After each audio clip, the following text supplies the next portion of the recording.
मोदी सरकार मुर्दाबाद, मोदी सरकार मुर्दाबाद, मोदी सरकार मुर्दाबाद, किसान मजदूर एकता जिंदाबाद।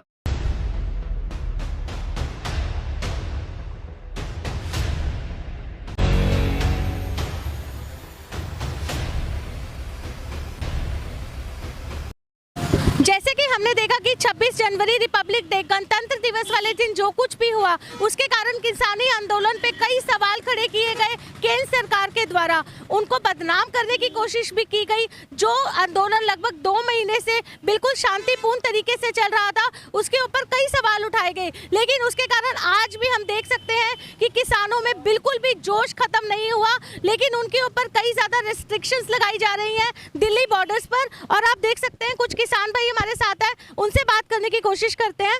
हाँ जी सर, 26 जनवरी को जो कुछ भी हुआ वो सभी के सामने है, तो जो आंदोलन इतने शांतिपूर्ण तरीके से 2 महीने से चल रहा था उसके ऊपर इतने सवाल उठ गए, उन्हें बदनाम करने की कोशिश की गई, आप क्या कहना चाहेंगे?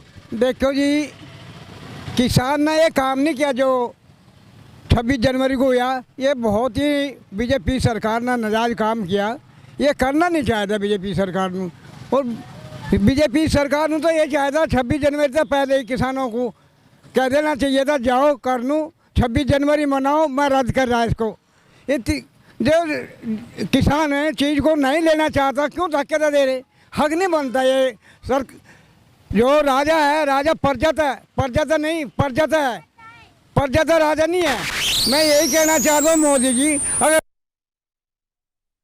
अब किसान तो किसान जो मजदूर है किसान के साथ में, वो किसान के साथ में जुड़ा रहेगा, जुड़ा ही रहेगा, तोड़ नहीं सकता कोई। आपने बहुत बड़ी बात की कि किसानों के साथ आप सभी खड़े हैं, और जैसे कि हम देख सकते हैं कि यहाँ ये बिल्कुल सिंघू बॉर्डर की तर्ज पे ये बिल्कुल वही उसी तरीके से हमें देखने में लगता है कि बॉर्डर पे यहाँ किसान भाई बैठे हैं। तो एक चीज़ हम आपसे पूछना चाहेंगे कि उस जो 26 जनवरी को जो कुछ हुआ उसके बाद बॉर्डर पर सिंघू बॉर्डर हो या गाजीपुर बॉर्डर, काफ़ी ज़्यादा बैरिकेड्स लगाए गए हैं, नुकीले कंटीले तारों को उनको कवर कर दिया गया है, 10 लेयर से कवर कर दिया गया है ताकि कोई भी किसान आगे ना बढ़ पाए। तो आपको क्या लगता है इस तरीके के जो कदम उठाए जा रहे हैं तो किसान भाइयों को रोकने की कोशिश की जा रही है? देखियो जी, जो शेर होते हैं शेर से सभी डरते हैं, ज्वाल कर लेते हैं। फिर शेर तो जो टपड़ा होता है वो ज्वाल भी टप जाता है। वे कोई बात नहीं है, इसको तो किसान सब पार कर देंगे। और जो टिकेत जी ने किया वो राकेश टिकेत जी ने बहुत अच्छा काम किए। साढ़े जो पंजाब के हैं, पंजाब ने हरियाणा यूपी सारे देश के अपनी बुक्कल में याद में दे लिए। बहुत तरस खा रहा है पंजाब, और नामा जाता है, कहता है जय हिंद जय भारत। कुछ और किसान भाइयों से हम बात करेंगे। हाँ जी सर, जैसे मोदी जी ने अपने मन की बात आगे आके कही, उन्होंने कहा कि वो किसानों के साथ खड़े हैं, लेकिन फिर भी कोई रिजल्ट बिल्कुल सामने नहीं आया। मोदी जी जो भी कहते हैं वो किसान भी मानने को तैयार नहीं है, और अब 6 तारीख को चक्का जाम करने की बात की जा रही है। आप क्या सोचते हैं इस बारे में? मैं किसान परिवार से संबंधित हूँ, और मोदी जी इस समय भारत की कमान उनके हाथ में है।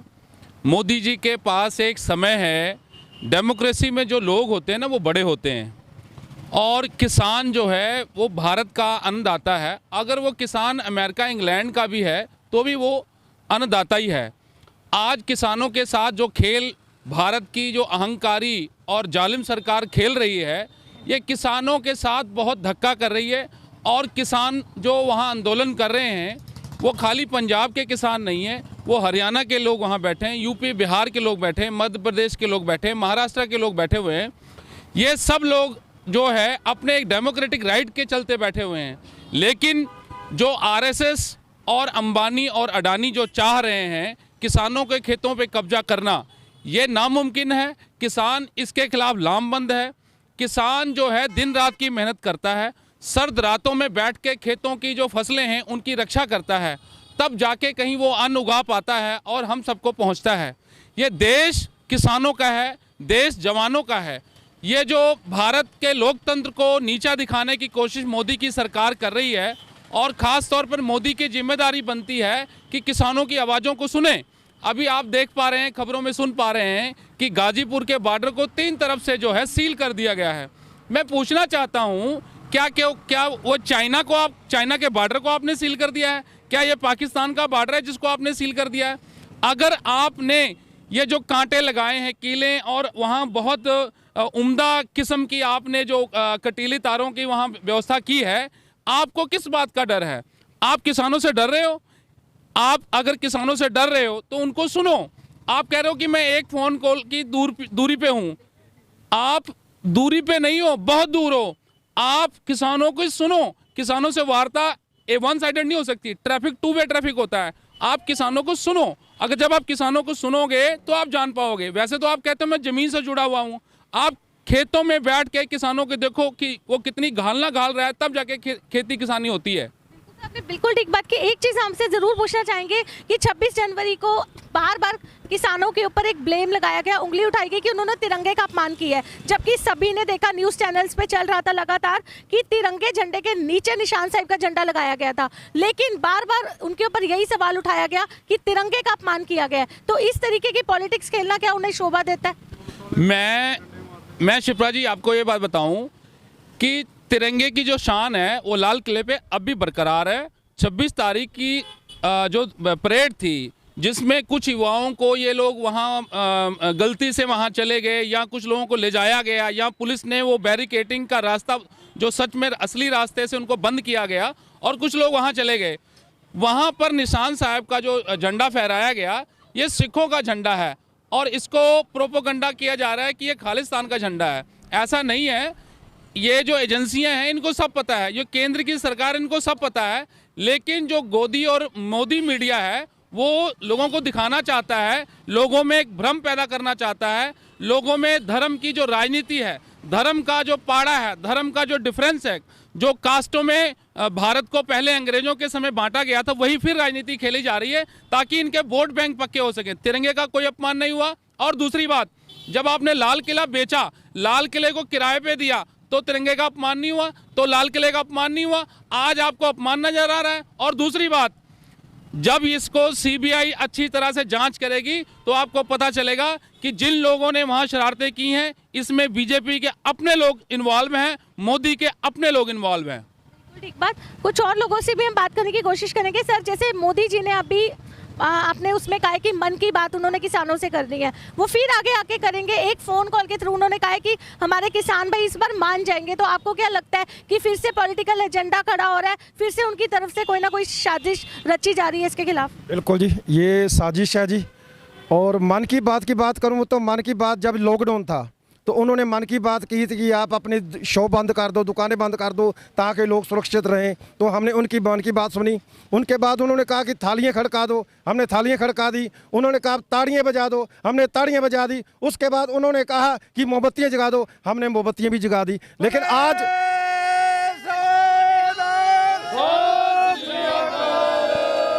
आज हमारे 150 से ज़्यादा नौजवान जो वहाँ पे हैं, डेथ हो चुकी है उनकी, वो मर चुके हैं। लेकिन मोदी साहब को ये नज़र नहीं आया। एक खिलाड़ी थोड़ा सा बीमार होता है तो उस पर कमेंट करते हैं, लेकिन 150 बंदा मर गया हमारा, एक बार भी आकर सामने नहीं किया। बाकी रहेगी एक कॉल की बात। मैं कहता हूँ आएँ, हमारे साथ बात करें, लेकिन बात तो वो कभी नहीं कर रहे। हमारी 11 मीटिंगें हो चुकी हैं इस किसानों के साथ में, उनके साथ में, लेकिन एक भी मीटिंग प्रधानमंत्री ने नहीं पूछा कि आप कहाँ पे बैठे हो। इसलिए मैं प्रधानमंत्री जी को कहना चाहता हूँ कि आपने जो 3 बिल हमारे ऊपर लागू किए हैं वो बिल वापस लें और किसानों को सुख शांति अपने घर में आए। एक चीज़ हम आपकी बात पे कहना चाहेंगे कि जिस तरीके से मोदी जी ने आपने कहा कि कोई खबर नहीं ली अब तक किसानों की, और जबकि जो 26 तारीख को हुआ, पुलिस वालों के ऊपर एक वो लगा कि उनको घायल किया गया किसानों द्वारा, तो बार बार न्यूज़ चैनल्स में वही चीज़ टेलीकास्ट होती रही कि पुलिस वाले घायल हुए, लेकिन जो किसान घायल हुए उनके बारे में किसी ने नहीं पूछा। तो क्या आपको लगता है कि ये मीडिया के ऊपर जो सवाल उठाए जाते हैं, आप क्या सोचते हैं इस बारे में? मैं देखिए मैडम, मीडिया तो जो मेरे ख्याल में सच ही देता है। मीडिया झूठ नहीं बोलता, क्योंकि हम रोज़ हमारे पास आते हो तो हमारी सच्चाई पेश करते हो। लेकिन इसमें क्या है कि सरकार की रली मिली है, बिल्कुल मिली हुई है। और जो दूसरे मीडिया है, जो मोदी सरकार के 14 मीडिया है, वो गलत अफवाहें फैला रहे हैं, लेकिन ऐसा कुछ नहीं है। आप एक बात और देखिए, एक वीडियो क्लिपिंग आई थी जिसमें कह रहे थे, दिखाया जा रहा था कि पुलिस वाले एक गाड़ी पे तिरंगे झंडे लगे हुए हैं, उनके ऊपर डंडे मार रहे थे, और एक पुलिस वाला वो जो तिरंगा राष्ट्रीय हमारा झंडा है उसको उखाड़ के फेंक भी रहा था। उसके बाद वो वीडियो क्लिपिंग जो है ख़त्म कर दी गई, और उसको प्रचारित करना चाहिए था। वो ढूंढना चाहिए था कौन से पुलिस वाले हैं, उन्होंने कैसी पुलिस की ट्रेनिंग ली है जो राष्ट्र का अपना झंडा है, भारत का जो झंडा है, भारतवर्ष का झंडा है, उसका निरादर कर रहे हैं। उसकी बात मीडिया क्यों नहीं करती? और मैं आपके चैनल के माध्यम से शिप्रा जी मैं आपको बताना चाहता हूं, आप इस बात को पूरे मन से और पूरे उमंग से उठाइए कि जो पुलिस वाले बिना नेम प्लेट के सर्विसेज दे रहे हैं, ड्यूटी पे तैनात हैं, इसकी पूरी जांच होनी चाहिए कि कहीं ये आरएसएस और बीजेपी और मोदी के बंदे तो नहीं है। सच्चा पुलिस वाला देश के प्रति निष्ठावान होता है, तिरंगे के लिए मर मिटने वाला होता है। वो तिरंगे को के झंडे के ऊपर लाठियों की बरसात नहीं कर सकता, वो तिरंगे को उखाड़ कर ऐसे ज़मीन पर नहीं फेंक सकता। और इसकी पूरी इंक्वायरी जो है सीबीआई के द्वारा होनी चाहिए, क्योंकि सच्चा जो देश का जवान है, पुलिस का जवान है, वो तिरंगे की कसम खाकर अपनी ड्यूटी पर तैनात होता है, वो ऐसे किसी की बेइज्जती नहीं कर सकता। इसमें जरूर कोई साजिश है और जरूर ये कोई नकली पुलिस वाले हैं जो मोदी और आरएसएस और बीजेपी के लिए काम कर रहे हैं। तो हम ये कह सकते हैं, आप यह मानते हैं कि उस दिन 26 तारीख को जो भी हुआ उसमें किसानों को किसी ने भड़काया, जैसे दीप संधू के भी वीडियोस काफी ज्यादा वायरल हो रहे हैं कि उन्होंने किसानों को भड़काने की कोशिश की है? देखो, इसमें एक बात मैं खास तौर पर कहना चाहता हूं कि जो रूट तय किए गए थे, पुलिस ने लास्ट टाइम पर उसकी परमिशन दी ताकि किसानों में भ्रम बना रहा है कि हमने किधर जाना है। दूसरी बात, दिल्ली जो रैली हुई है, ट्रैक्टर रैली, पंजाब से लोग गए, हरियाणा से लोग गए, बिहार से लोग गए, यूपी से लोग गए, उनको दिल्ली के लोकेशन के बारे में इतनी जानकारी नहीं है। और दूसरी बात, वहां कोई एक दो ट्रैक्टर नहीं थे, वहां लाखों ट्रैक्टर थे। और जैसे एक ट्रैक्टर चला गया, उसके पीछे लोग चलते चले गए। किसी ने कोई लाल किले के ऊपर चढ़ाई नहीं करनी थी, लेकिन जब वहां गलत रास्ते से गाइड किया गया और कुछ शरारती लोग जो राज्यपाल साहब, चुनौनी साहब से पहले ही वहां जाकर खड़े हो गए और वो समय से पूर्व ही वहां पहुंचने की कोशिश की, लोग उनके पीछे चलते गए। लोगों को पता ही नहीं चला कि हम जा कहाँ रहे हैं, जाना कहाँ है। अगर यही किसानों ने बहुत पहले ही कह दिया था कि हम 26 तारीख को ट्रैक्टर रैली करेंगे, इसको टीवी के माध्यम से प्रचारित करना चाहिए था, लोगों को रास्ते बताने चाहिए थे। दूसरी बात, जो गोदी और मोदी मीडिया है वो उन चीज़ों को नहीं दिखा रही। जो ट्रैक्टर पे लोगों ने फूल बरसाए, लाखों लोगों ने लंगर लगाया और जो लोग डिसिप्लिन में चले, वो मीडिया में आए ही नहीं। मैं आपको रोक के ये पूछना चाहूंगी कि जैसे गणतंत्र दिवस की जो परेड होती है, लगभग 1 महीने से पहले से तैयारियां शुरू हो जाती है, लेकिन जो किसानी जो ट्रैक्टर परेड निकलनी थी, 1 दिन पहले उनको अलॉट किए गए रास्ते कि आपने यहाँ से जाना है। तो आपको नहीं लगता कितनी गलत बात है कि 1 महीना पहले परेड को जो रिहर्सल्स करवाते हैं, 1 महीना पहले तैयारियां शुरू हो जाती है, लेकिन ट्रैक्टर परेड के टाइम 1 दिन पहले उनको रास्ते अलॉट किए गए? बिल्कुल, यहाँ पे एक बात और भी निकल के आती है कि जो सेना, जो हमारे नौजवान आज़ादी के बाद से 26 जनवरी की परेड करते हैं, 1 महीना पहले करते हैं। बहुत अच्छा सवाल आपने उठाया। किसानों को भी इनको मौका देना चाहिए था कि वो रिहर्सल करते। वो पूरे जो ट्रैक इनको अलॉट हुए थे उन पे 1 दिन कहते कि भाई एक ट्रैक्टर पे एक आदमी बैठ के रिहर्सल करेगा। ये गवर्नमेंट की साजिश थी, इनको पता था कि ऐसे भ्रमित किया जा सकता है, इसीलिए ट्रैक्टर रैली भ्रमित हुई। किसान वहाँ झंडा फहराने नहीं गए थे, तो 3 काले कृषि कानून है उनको कैंसिल कराने गए थे।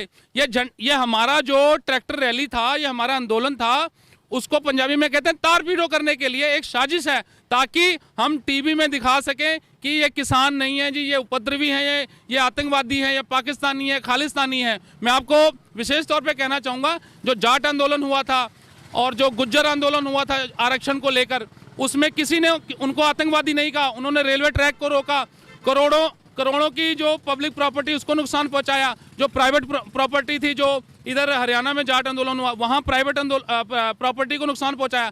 किसी ने उन आंदोलनों को आतंकवादी आंदोलन नहीं कहा, लेकिन किसान आंदोलन को आतंकवादी कहा। क्यों? इसमें सभी जातियों के लोग शामिल हैं, इसमें सभी धर्मों के लोग शामिल हैं। आरएसएस नहीं चाहता कि सभी जातियों और सभी धर्म के लोग इकट्ठे हों। जी, आपने देखा तो ये थे हमारे साथ कुछ किसान भाई जिन्होंने 26 जनवरी का सारा सच आपके सामने इस टाइम रखा है कि किस तरीके से जो 26 तारीख की परेड के दौरान किसानी आंदोलन को बदनाम करने की कोशिश की गई, ये पूरे तरीके से गलत है। तो उनका बोला हुआ सारा सच आज आपने यहाँ पे सुना, तो उन्होंने ज़्यादा से ज़्यादा यही उम्मीद की है कि यह वीडियो को वायरल करे ताकि लोगों तक उनका सच पहुँच सके कि 26 तारीख को जो कुछ भी हुआ उसके पीछे किसका हाथ हो सकता है। और उनका यह भी कहना है कि मोदी सरकार ने जो मन की बात कहने की बात की है, तो वो आगे आकर किसानों से अपनी मन की बात बैठकर करें, ताकि किसान भाई जो 2 महीने से सड़कों पर बैठे हैं वो जल्द से जल्द अपने घरों को लौट सके। कैमरामैन अमनदीप के साथ शिप्रा बसरीजा, टाइम्स पंजाब टीवी।